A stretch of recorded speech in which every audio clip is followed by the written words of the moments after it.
es indudable que en el proceso de conformación de Podemos hubo como unos actores intelectuales que estuvieron ahí de fondo, digamos, una relectura de Gramsci, pero a su vez una relectura de Ernesto Laclau, de Chantal Mouffe y de lo que se llamó la escuela de Essex posteriormente. Quería preguntarte por cómo estas ideas terminan por construir un instrumental crítico que empieza a ser aplicado a la realidad, y cómo esta idea del intelectual de la que vienes hablando, que es indudablemente gramsciana, le permite a Podemos como rediseñar la estrategia, y constantemente les ha permitido rediseñar la estrategia, primero como el asalto cuando llegan a ser eurodiputados, posteriormente cuando llegan al Congreso. ¿Qué ha significado para ustedes el uso de estas herramientas, y cómo han visto en estas herramientas también ciertas imposibilidades para pensar la condición misma del presente? En realidad parte, en este caso sí, muy directamente de la praxis. No toda la dirección, ni siquiera todo el núcleo fundador inicial de Podemos partimos de las mismas referencias o adscripciones teóricas. Hay gente que viene, o hay compañeros que vienen más, digamos, de una tradición, o que hacen una lectura incluso más leninista de Gramsci, o que acercan más a Gramsci a la tradición de la Tercera Internacional del leninismo. Hay quienes hacemos una lectura, digamos, más bien en los términos del posmarxismo, llevando a Gramsci más cerca, digamos, de hibridaciones pues con Laclau y con Mouffe, incluso con Carl Schmitt. No todos venimos de la misma, con Rancière, no todos venimos exactamente como de la misma matriz, aunque somos compañeros que durante mucho tiempo hemos discutido mucho y nos hemos contaminado mucho en el mejor sentido de la palabra, ¿no? Pero en realidad hay el punto de contacto es la voluntad de encontrar herramientas útiles para la praxis, para entender cosas que están sucediendo ya. En mi caso particular, a mí me sucede, en primer lugar, con los procesos latinoamericanos. Digamos, yo conozco América Latina y los procesos políticos de América Latina muy influenciado, tanto en mi militancia política como en mi trayectoria intelectual, por lo que fue una modesta pero relevante ola, digamos, de actualización del pensamiento autonomista, o de una renovación marxista desde la autonomía. En lo teórico, digamos, seguramente Negri es de los mejores o de los más conocidos exponentes de esta escuela, pero en lo práctico hay que recordar que son los años, al principio de los 2000, son los zapatistas, es el MST, son las fábricas recuperadas y los piqueteros, es, en fin, esta idea, digamos, de que se puede transformar nuestras sociedades y se puede transformar el mundo por fuera de los estados nacionales, que habrían perdido drásticamente la capacidad de control de sus poblaciones, por arriba en favor de formas de gobernanza globales y por abajo, digamos, diseminado en diferentes actores locales, municipales. Esta idea del contrapoder y la autonomía,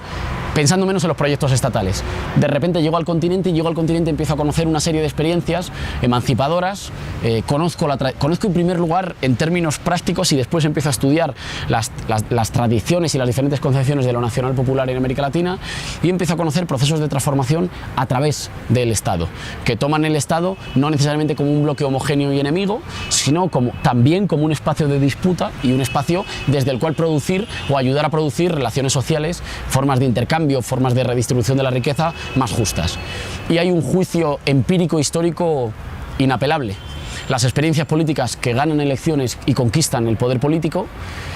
sin ser capaces de transformarlo todo, mejoran de forma mucho más profunda y mucho más duradera la vida de sus poblaciones subalternas más golpeadas, que las experiencias políticas que, digamos, miran la batalla institucional y electoral como si fuera una batalla que fuera una pérdida de tiempo.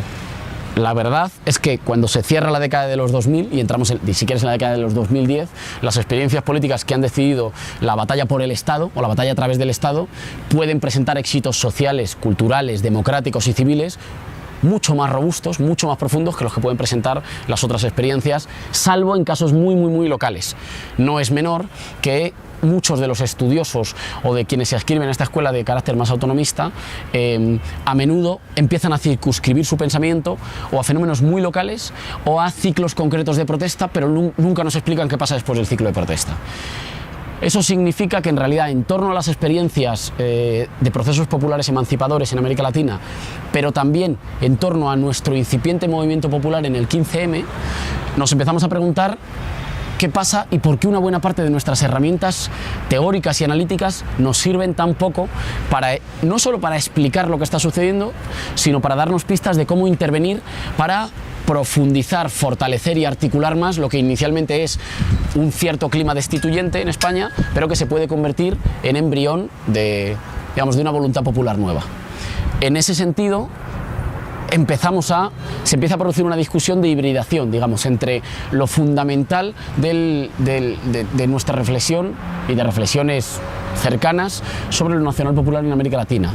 el pensamiento o nuestras preguntas sobre qué está ocurriendo con el 15M, todo el enfoque y la teoría inicialmente muy estigmatizada sobre el populismo y sobre en qué medida pensar el populismo es un elemento clave y decisivo para las posibilidades de pensar la transformación política frente a la crisis del neoliberalismo, frente a la crisis de un modelo que ya no se atreve a asegurar, no es capaz de asegurar condiciones mínimas de bienestar ni de seguridad para nuestras poblaciones. Todo eso mezclado forma, si quieres, una caja de herramientas muy dispersa, muy heterogénea y muy herética para lo que son las tradiciones de todas las izquierdas, digamos, desde el marxismo hasta el anarquismo, incluyendo la socialdemocracia en nuestro país, que en general tengo que decir que reciben nuestras reflexiones con un alto grado de menosprecio y displicencia. El comentario más repetido entonces es que no nos habríamos dado cuenta que la realidad política española no es América Latina y que por tanto no tiene traducción directa. Nosotros claro que decimos que no tiene traducción, les agradecemos el inmenso consejo geográfico que nos recomienda que España esté en Europa, pero decimos que hay que desafiar una lógica, el otro día lo decía Luciana, que hay que desafiar una lógica interesante, que es esa lógica según la cual